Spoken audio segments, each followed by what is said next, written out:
İkinci Qarabağ müharibəsi bitdikdən sonra imzalanan bəyannamələrdən biri də Şuşa bəyannaməsidir. 15 iyun 2021-ci il tarixdə Azərbaycan Respublikasının prezidenti İlham Əliyev, Türkiyə Respublikasının prezidenti Rəcəb Tayyib Erdoğan arasında imzalanmışdır. Şuşa bəyannaməsi 13 oktyabr 1921-ci il tarixli Qars müqaviləsinin davamı da hesab edilir.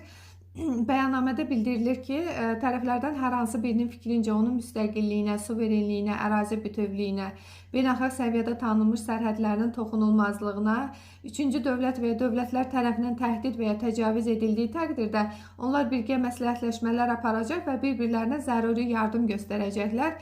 Tərəflər iki qardaş ölkənin silahlı qüvvələrinin müasir tələblərə uyğun olaraq yenidən formallaşdırılması və modernləşdirilməsi istiqamətində də birgə səylərini davam etdirirlər.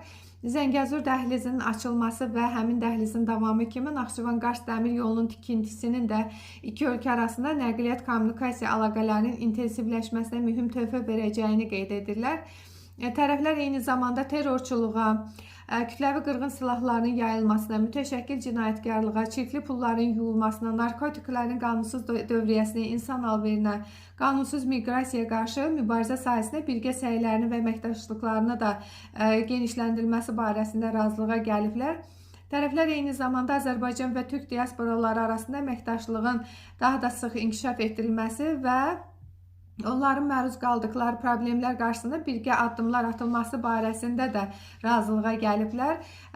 Eyni zamanda 1915-ci il tarixli, burada söhbət 1915-ci il hadisələr dedikdə ermənilərin qondarma erməni soyqırımı barəsində nəzərdə tutulur. Deməli, öz arxivlərini açan Türkiyənin Ermənistandakı və digər ölkələrdəki arxivlərin açılması və bu mövzuda tarixçilər tərəfindən araşdırmaların aparılmasına yönəlmiş səylərini qətiyyətlə dəstəkləyirlər. Tərəflər eyni zamanda humanitar, sosial müdafiə, elm, təhsil, səhiyyə, mədəniyyət, gənclər və idman sahələrində də əməkdaşlıqlarını davam etdirilməsi barəsində razılığa gəliblər. Ekrandan da göründüyü kimi, ekranda erməni vandalları tərəfindən dağıdılmış Natavanın ev muzeyi görsənir. Bu da dünya ictimaiyyətinə bir mesajdır ki, deməli, ermənilər Azərbaycanın tarixi abidələrinə qarşı hansı